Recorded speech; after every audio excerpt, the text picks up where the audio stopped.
What's up, guys? Cody here. Today, back with more Ethereal Clash of Souls content. This time, listing the 10 most OP items that they've put out. Now, disclaimer: these items could change before launch, and that this is my opinion, and that there may be bits in the game that can't really use the items effectively, and as a result, the items that I say are great might not see any play initially. But yeah, let's jump straight on into it with number 10, the Hollow Shield. So, the Hollow Shield gives some decent stats, but it absorbs energy from abilities cast with a 1,000 unit radius around you, gaining a stack of Hollow Shield with a maximum cap of 25 stacks. When you drop below 30% HP, you gain a shield equal to the amount of stacks consumed, with one stack being 40 HP, maximum of 1,000. So, based on how I see the stats here, my assumption is that these shields are going to be a bit cheaper than the other items in the game, which makes this a very easily affordable item that you can get it for anyone, pretty much. You can, every single person in the game, every single role in the game, I feel like could utilize this item if they really wanted some type of cheap defensive item. And that's pretty much where its strength lies. Also, the fact that only 25 stacks of ability, only like 25 abilities have to be used around you, is a pretty easy threshold to hit, especially like if you're just near your allies. They're going to be using abilities like Wave Clear and whatnot. So I think this 25 spell cap thing, you know what I mean. I think the 25 spells to hit the cap is very easy to hit. Also, there's no cooldown on the ability here. I would imagine that if there's not one in place, there's going to end up having to be one, because it'd be kind of strong if it didn't have a cooldown of some sort. So yeah. On to number 9, Guardian's Mask.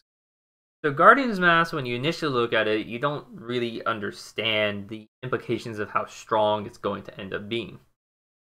It has an ability that cleanses you or an allied myth of crowd control debuffs. And for any of you that have played League of Legends, and especially like if you play high elo League of Legends, or if you watch a lot of pro play, you'll know that Mikhail's Crucible is an item, and that Mikhail's Crucible in League of Legends is an item that's set towards enchanters. However, at pro play and in high levels, you'll very often see tank supports buying Mikhail's Crucible. Even though that the stats aren't really great for those tanks, the active is so powerful in helping out your team, in particular, or helping out your carry, that they'll just get it anyways. This is Mikhail's Crucible as a tank item. So it's going to end up being extremely, extremely strong. It might not be extremely potent when alpha first launches, when the game first comes out, especially because in League of Legends it's a top-down view, so you can very easily see what's going on around you. In Ethereal, is going to be a third-person view with the camera behind you, so you're gonna have to be able to see and know that, like, hey, my teammate's getting CC'd, and you're gonna have to actually, I'm assuming, look at them and activate the item on them. With that being said, as people get better at the game, and as like coordinated, like when you get into like higher elos and when you get into coordinated play, you will see this item quite a bit, just because its active is so powerful. And yeah, so it will down the road get nerfed. I 100% guarantee you this item down the road will get nerfed. At the very least, like, it's either going to lose some health or it's going to have a longer cooldown, because yeah, you can't have this item exist. Okay, at number 8 we have Delta's Rupture. Delta's Rupture is a very interesting item. Every 30 seconds, your next melee basic attack will strike the target 4 times for a total of 125 to 150%. Its basic attack damage, and applying on hit effects every other basic attack. 2 hits. Landing additional basic attacks on an enemy reduces the cooldown by 1. So Delta's Rupture itself doesn't give a ton of stats. However, its synergy points is why it's made it on this list. The fact that, one, it applies on-hit effects. It only applies it twice out of the 4 autos. But 2, you're autoing 4 times. There's a lot of items in this game that have these effects of landing additional basic attacks on the enemy reduces the cooldown of this item by X amount. And if you're able to make use of Delta's Rupture with these other types of items effectively, then Delta's Rupture is going to be extremely strong. I already know that like the other spear items here in the Revenants, every 4th melee hit on an enemy sends a shockwave out for a certain percentage of damage. That already synergizes with it, with Delta's Rupture as well and whatnot. So anything that requires you to hit a certain number of times will just work with Delta's Rupture. Now, to note with Delta's Rupture, it is an item that is geared towards fighters. Melee fighters are going to be the only ones that can effectively utilize this item. And melee fighters is an archetype that, as people get better at the game, melee fighters get much worse because people learn how to play around it better. The prime example I can give from League of Legends is Master Yi. Master Yi can be a terror at lower elos because people like can't deal with him running you down and just auto-attacking you to death. But at higher elos, Master Yi is god-awful because of the fact that all you have to do is just hit him with CC. Or just win the game before he gets online, type of thing. So, Delta's Rupture, in theory, is going to be really great and will probably be a terror in the alpha if there's a myth that can use it well. If there's a myth and a build that works well with it. But like I said, at higher elos, this item is not going to be that strong. Okay, number 7. Wizard's Mask. So, this is the other support item on the list. The first one was Guardian's Mask, and this one, Wizard's Mask. This item, it doesn't take long to figure out that this item is going to be broken. And anybody that like has played League of Legends a lot knows that support items are generally used quite a bit and have to end up getting nerfed or reworked so that way other roles can't abuse it. Wizard's Mask is probably going to be one of those items. Fire a bolt that travels 500 units forward, stopping on the first enemy hit. This bolt deals 15% of the target's current health as magic damage and leaves them 20% more vulnerable to all damage for 4 seconds. It doesn't take that long to figure out why this item is going to be just a little bit too strong. So, pretty much, I'm assuming the mask items are going to be cheap because they're geared towards support. On top of that, this item gives like it gives like lower stats than some other items, but the fact of the matter is it starts with a 15% of the target's current health damage and makes them take 20% more damage after that. So, as a mage, if you've got this item on you, this is what you're opening your combo with. You're opening with the Wizard's Mask active and then unloading everything into the opponent. And yeah, granted, you do have to pick up a slot in your inventory for this item, which means that you could be losing out on other damaging items. However, like I said, this is probably going to be a very cheap item to buy, and I could definitely see this very early on being a really devastating item to have. Just because of the fact that early on base damages mean more than anything, and just how much like items don't have such of an early impact. And this item could just let you snowball the game.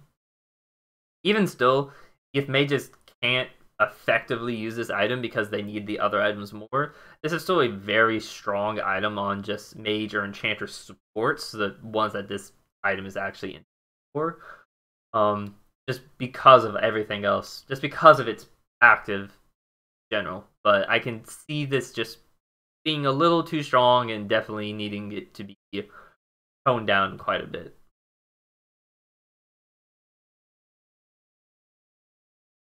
Next up at number 6, some of you might think this is a little too high, but we've got the Axe of Krito. So, the Axe of Krito, successfully landing a critical strike on a target causes 20% of the damage to be converted to true damage. This item is just insane. This is going to be the first item that you get in a crit build, if I had to say about it. So, this item gives plus 40 physical power, plus 20 physical penetration, and 15% crit chance. The biggest reason why you get this first and not later on, because you'd be thinking, well, the items gets more useful the more crit damage you have, so shouldn't we get this later on instead? And I say no, because this item gives physical penetration. Physical penetration is a stat that is useful earlier on in the game. As the game progresses, physical penetration becomes worse, because that's when people actually already have armor, so your physical penetration actually isn't doing too much. But early on in the game, physical penetration physical penetration makes it so that you're hitting their base armor values. Which just means that you have a lot more early damage. So I think this item is just ridiculously strong. On top of it gives good stats, good early game stats, and it just gets better as you continue building your crit build out. So yeah, and then dealing 20% true damage is extremely strong, because then all of a sudden it starts to not matter that hey, there's Onyx Shield in the game, which is essentially like Randuin's or old Randuin. Reduced damage from critical strikes is reduced by 25% to 33%. I'm assuming that Axe of Krito's 20% true damage just ignores that, because why wouldn't it? Potentially it doesn't. But either way, 20% true damage is also just extremely strong. I think this is just first buy on any crit build, by far. Yes, on to number 5, the Ring of Enchantment. So, this item doesn't sound crazy. So once again, you start to think about it. You start to really consider what this item's actually doing. So, your basic attacks deal an additional 25 to 50 damage, plus 35% magical damage, and reduce the target's resistance by 3 to 5 based on level. 4 or 5 seconds, stacking up to 5 times. Reducing somebody's magic resist by 15 to 25, in addition to an item that deals magic damage, which has a ratio. Your auto attacks are doing 35% of your magic damage to a target. It is not hard to get a lot of magic damage. Not hard. And as a result, this item can be very, very scary. In addition, this item gets 25% attack speed, which is a lot.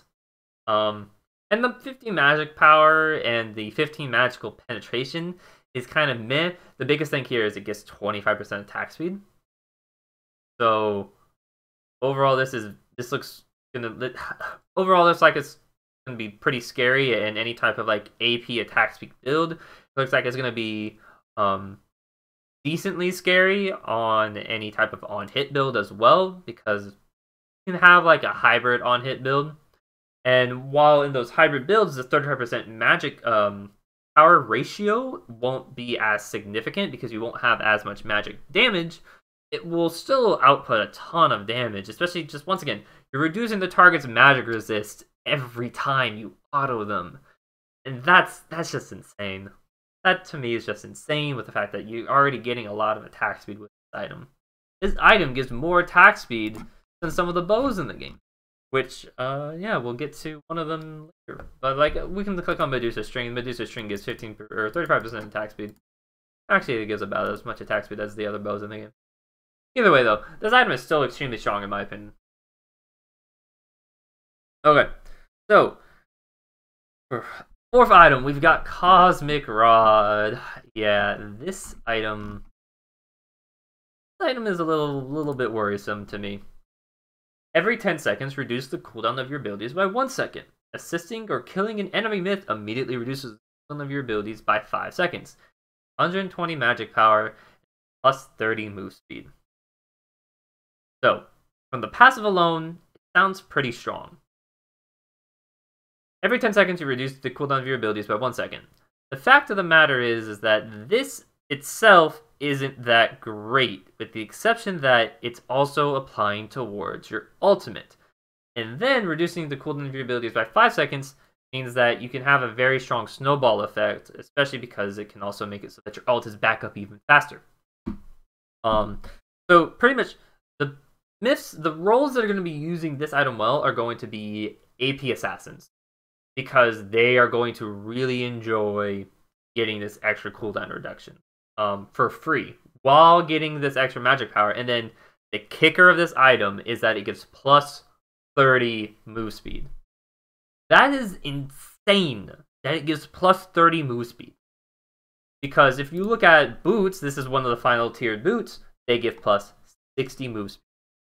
Cosmic Rod gives half the amount of move speed that the final tier of boots give. That's insane! In fact, this is, I think, one of the only items in the game that's not boots that gives move speed. Like, that actively gives the user themselves move speed.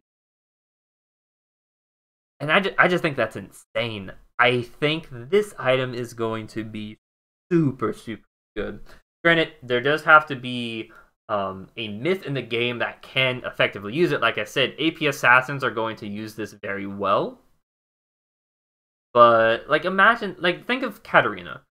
Katarina, you know, she comes in, sweeps through all of you, jumps, sweeps through the next person, jumps, sweeps through the next person, kills everybody because she keeps getting resets, keeps getting resets, keeps getting resets. That's essentially Cosmic Rod. Every time you're going to get a kill, you're going to get 5 seconds off of your abilities, which means you can keep going, and it's going to give move speed. Move speed is an assassin's dream. Love just getting free move speed on your items because it means that you can chase down your targets so much easier. Plus 30% or plus 30 move speed is a really good amount when the boots are giving twice that much. So this item is really insane. On to number 3, Thunderbolt Blade. So some people might think I have this way too high up on this list, but this item is a must-buy second item for anybody that's going a crit build. Must-buy. Landing critical strikes on enemies increase your movement speed by 10 and attack speed by 5%, stacking up to 3 times for 4 seconds. This item in itself at max stacks is giving you plus 30 move speed, plus 15% attack speed. And critting is not that hard to do. Like, essentially, if we're buying like Axe of Krito and Thunderbolt Blade second, that's 40% crit chance. Add on Crystal Sword or Eon's Bow, and you were up to 65% crit chance. That's pretty good. And any item that gives extra attack speed or extra move speed is going to be really valuable to an AD. And I by far think this is the second buy for anybody that's going a crit build by far. So yeah, it's just extremely valuable. Move speed on like an ADC is just extremely valuable because it helps them position properly in fights. And then obviously attack speed is. So on to the second item, and I don't think anybody really saw this coming in as the second item on the list, but this is going to be Magic Moon Wand. Gain a charge after every spell cast. At 10 charges, the next spell cast depletes the charges to summon a Font of Moonlight for 5 seconds. Enemies inside the light take 50 to 75% or 50 to 75 damage plus 35% magic power every 0.5 seconds, 150 unit area. So doesn't sound all that amazing when you like first look at it. It gives less magic power than some of the other items, and the base damage here is not that great, you know, and you have to cast 10 spells, right? Here's the thing. If you compare this with a root or a stun, or technically a really strong slow would work, but why not just root them or stun them or knock them up or something? This item outputs a ton of damage. You have to remember that this item has 10 ticks. 10 ticks of damage. And if we have, you know, let's say we've got 450 magic damage. Which is kind of like 3 items in, 3 items plus boots, with how the current setup is. All you have to do is time the passive of this, time the 10th spell cast to match your root. Like you root them or stun them on the 10th spell, which is going to proc this. So now they're stuck. Now they're stuck in this area, so they're taking, if you're stunning them for 1 second, they're taking 2 ticks of damage, plus probably another 3rd tick of damage, because now they're going to have to finally escape out of this field. And if we're at 450 magic damage, and let's say that this item is doing, let's just say it's doing 65 damage from the base damage as well, that would be, I haven't done the math on this. That's, give me a second to do.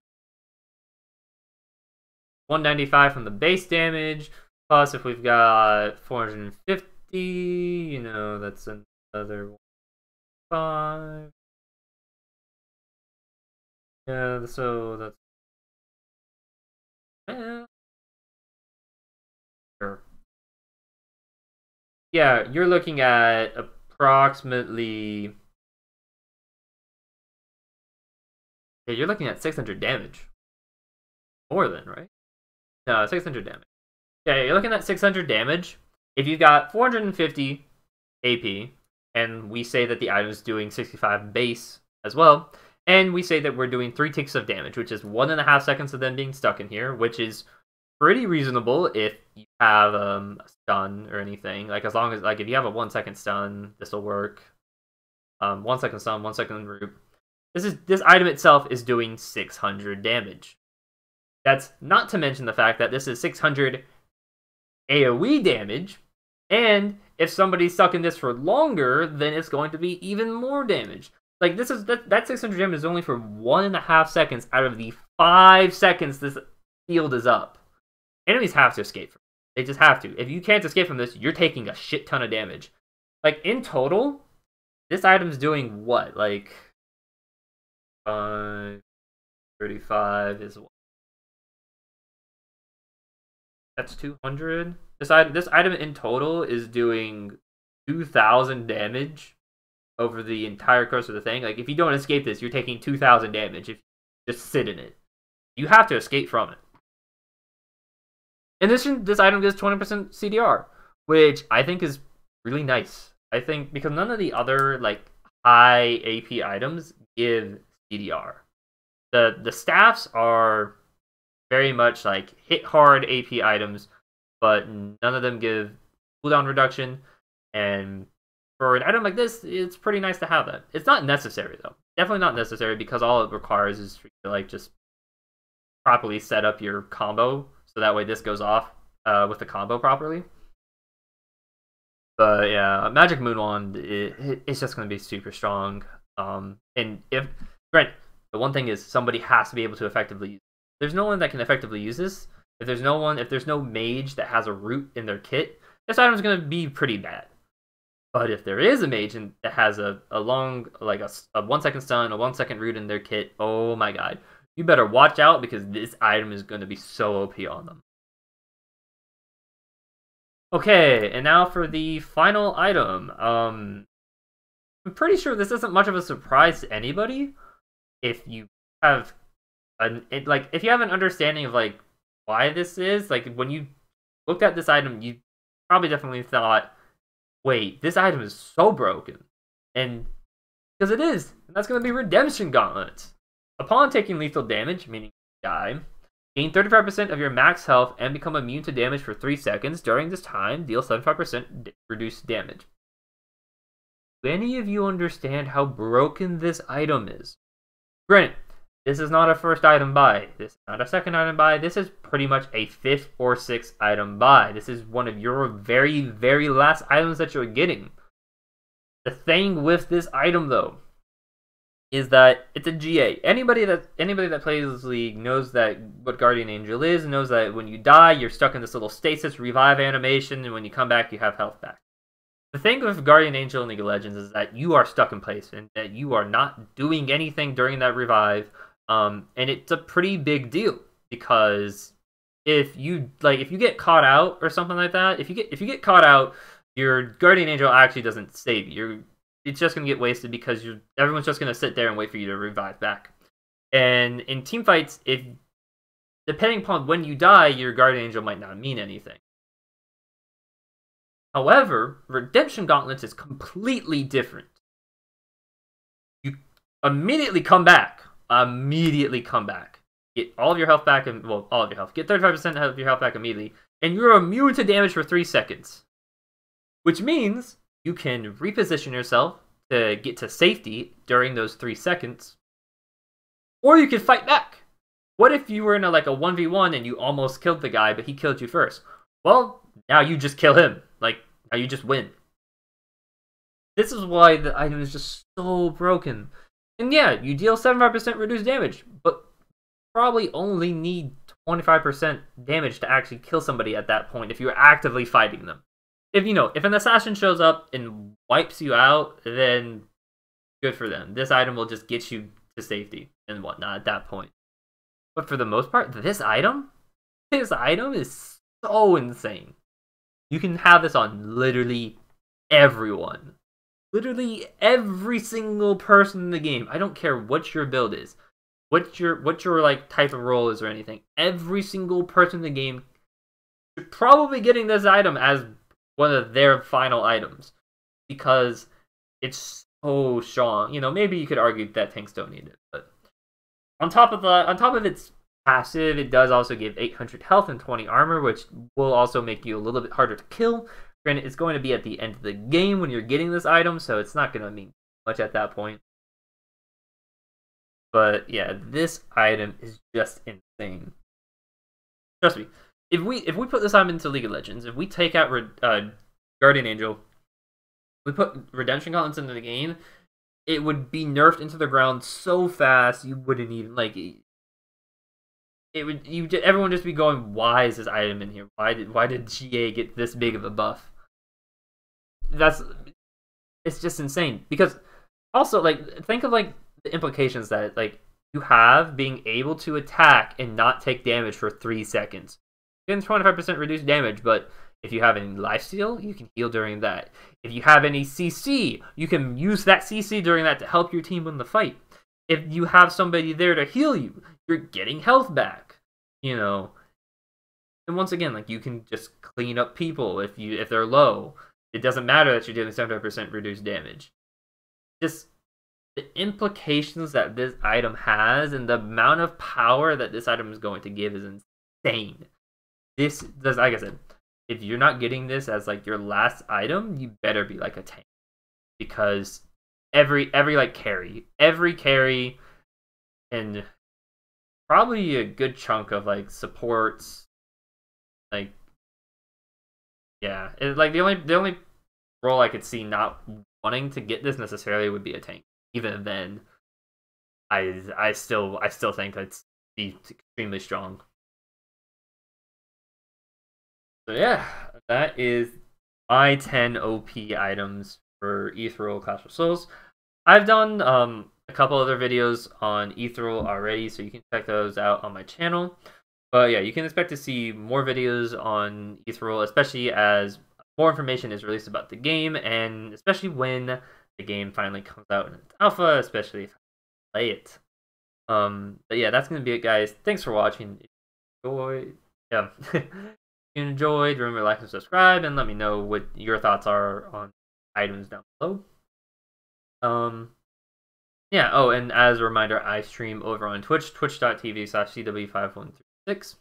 Mostly League of Legends right now, because that's what I play a lot of, but when Ethereal comes out, if I can stream it, definitely gonna be. So thanks, guys, and catch you in the next one.